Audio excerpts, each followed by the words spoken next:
Tax دینے والا یہ کہے کہ میں چونکہ ٹیکس دیتا ہوں لہذا میں زکوٰۃ نہیں دوں گا؟ دیکھیں اس کو جو ٹیکس لگانے والا ہے نا، صاحب مقص، عربی میں مقص کہتے ہیں، میم کاف سین، صحیح. تو یہ جو مقص ٹیکس لگانے والا ہے اس کے اوپر بہت ساری وعیدیں ہیں. مسلمانوں پہ جو ٹیکس اس پہ ہیں، اس پہ وعیدیں ہیں.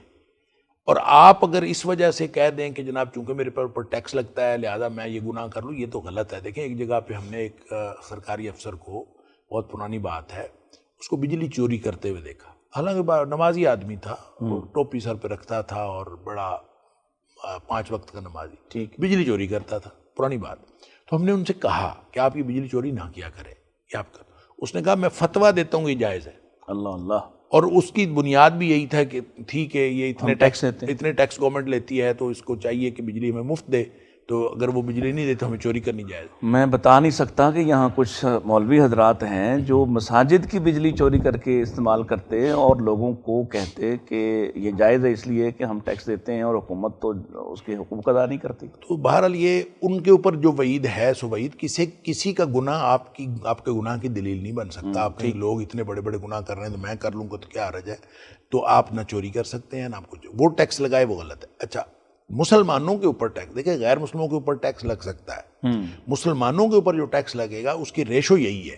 ٹھیک ہے. دیکھیں چونکہ زکوٰۃ بچت پہ ہے، آمدنی پہ نہیں ہے. اچھا اسی طرح جو عشر ہے یہ آمدن پہ ہے، یہ بچت پہ نہیں ہے. بالکل صحیح. اچھا لہذا عشر کی ایک الگ سائیکی ہے اور اس کی حکمت ہے، اور زکوٰۃ کی ایک الگ حکمت ہے.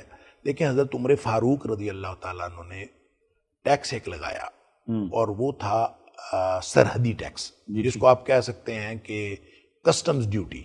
آج کی زبان میں آپ کہہ سکتے ہیں کہ وہ لگائی. تو باہر سے جو بھی مال لے کے آئے گا مسلمانوں کی مسلم ریاست کی سرحد سے گزرے گا تو اس سے ٹیکس لیا جائے گا. اچھا وہ ٹیکس جو تھا 10% تھا. اچھا اس کو عشور کہتے ہیں. اچھا 10% تھا، اس کو عشور کہا جاتا ہے. عشور لگایا.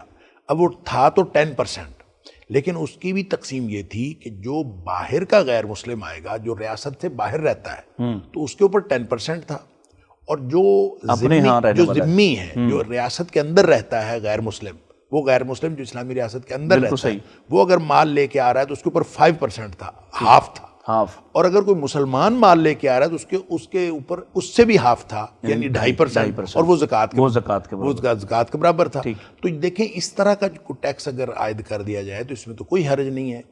ظاہر ہے کہ بچت کے اوپر آپ نے زکوٰۃ فرض ہے، اور اسی طرح جو فرض ہے عشر، اس کے علاوہ اگر کوئی مال کے دیگر ذرائع ہیں، مثلا کوئی امپورٹ کر رہا ہے تو اس کے اوپر ٹیکس تو لگ سکتا ہے، لیکن اس کی ریشو جو ہے وہ اس سے زیادہ نہیں ہونی چاہیے. اگر اس سے زیادہ ریشو کا کوئی بھی ٹیکس لگتا ہے تو وہ آپ دوسروں پر تو لگا سکتے ہیں، مسلمانوں پر نہیں لگا سکتے. اور پھر اگر کوئی مسلمانوں پر لگاتا ہے تو پھر اس کے اوپر وعید ہے کہ ان لوگوں کے لیے جو حکمران لگاتے ہیں، تو حکمران کو نہیں لگانا چاہیے، یہ ایک الگ بات ہے. لیکن جو ٹیکس اس کا وبال حکمران پہ ہے، اس کے اوپر ہے.